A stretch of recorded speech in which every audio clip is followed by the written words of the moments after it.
साथियों, अक्सर ऐसा देखने में आया है कि रोग होता है शरीर में और वो बहुत कम पोटेंसी का होता है, ज़्यादा नहीं होता है, यार कई बार रोग नहीं भी होता है।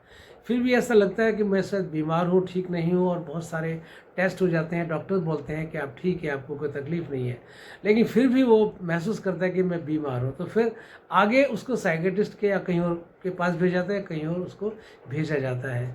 होता क्या है कि रोग का वहम हमें और ज़्यादा बीमार करता है।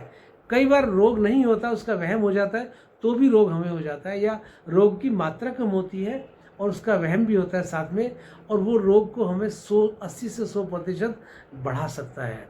इसके विपरीत शरीर में रोग होता है और रोग का आक्रमण होता है, भरपूर अच्छी लेवल का आक्रमण होता है और स्थिति हॉस्पिटलाइज होने की हो जाती है, परंतु मन की जो स्थिति बहुत अच्छी, बहुत बढ़िया हो जाती है। कभी कभी ऐसी परमात्मा की कृपा होती है या किसी की काउंसलिंग से या कहीं से कोई प्रेरणा पाके ऐसा उसको पेशेंट को लगने लगता है कि मैं ठीक हो रहा हूँ, मैं ठीक हो जाऊँगा, मैं ठीक हो सकता हूँ और ये कुछ भी बीमारी नहीं है, जबकि डॉक्टर के हिसाब से बड़ी बीमारी होती है।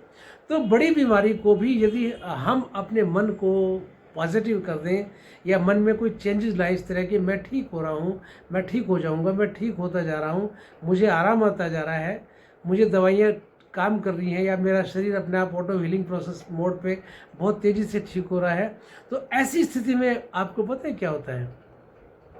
ऐसी स्थिति में रोग का आक्रमण तो मान लिया 100% है, लेकिन उसका जो प्रभाव है अपनी सोच के अच्छी सोच से, पॉजिटिव थिंकिंग से या हिप्नोटिक इफेक्ट से उस रोग की जो पोटेंसी है, उस रोग का जो प्रभाव है 80 से 100% कम कर सकते हैं। इसका मतलब कि 80% ठीक अपनी साइकोलॉजी से हो सकता है और 100% भी ठीक अपनी एक अच्छी मन की स्थिति से हो सकता है। तो साथियों, मन की जो स्थिति वो क्या हो सकती है? यदि भय के कारण, यदि किसी और मन में वहम के कारण, रोग का वहम या रोग का भय यदि है, तो रोग और ज़्यादा बढ़ता है, कम नहीं होता। और क्यों बढ़ता है? इसका सीधा सा एक नियम है, क्या कि जब हम किसी विषय के बारे में सोचते रहते हैं, हमारे वहम या हमारे मन में कोई बात डलती रहती है, चलती रहती है किसी भी तकलीफ़ के बारे में, रोग के बारे में, तो हमारे न्यूरॉन्स उस विचार को सपोर्ट करते हैं। हमारे जो न्यूरॉन्स होते हैं 100 बाइलियन न्यूरॉन्स बॉडी में होते हैं और वो न्यूरॉन्स सपोर्ट करते हैं उस बीमारी को बढ़ाने में। एक तो ये उसका कारण है। दूसरा कारण क्या है कि हार्मोनल चेंजेज आते हैं। जो पॉजिटिव हार्मोन्स होते हैं, जो हैप्पी हार्मोन्स होते हैं, वो हार्मोन्स कम काम करते हैं डर या वहम की स्थिति में।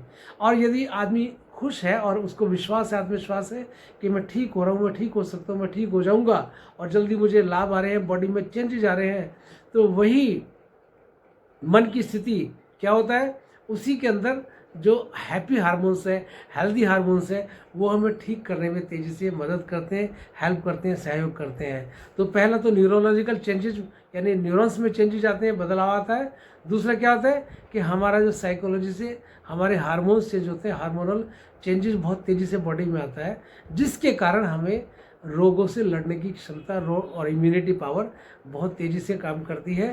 तो इस तरह का हम अपने मन के ऊपर प्रयोग करें और निश्चित रूप से अच्छा और जल्दी लाभ मिलता है। इसका आप अपने साइकोसोमेटिक डिसऑर्डर, यानी जो मन से शरीर पे चलने वाली जो तकलीफ़ें, बीमारियां हैं, उसको सोमेटोसाइकिक बना दें। क्या कि हमारा बॉडी ठीक हो रही है, हम ठीक हो रहे हैं, हम ठीक होते जा रहे हैं, उसका प्रभाव हमारे मन पे आए और मन का जो विचार है वो और प्रबल हो जाए, जिससे कि हमारे न्यूरोलॉजिकल चेंजेज आए और हार्मोनल चेंजेज आए और हम जल्दी ठीक हो जाए।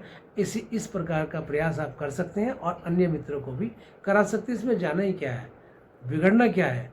एक मानसिक चेंज करना है, मनोस्थिति को बदलना है, विल पावर को बढ़ाना है, हैप्पीनेस इंडेक्स को बढ़ाना है, और किसी का भी यदि इस तरह से बढ़ा पाए तो आप एक अच्छे डॉक्टर की भूमिका निभा सकते हैं। धन्यवाद।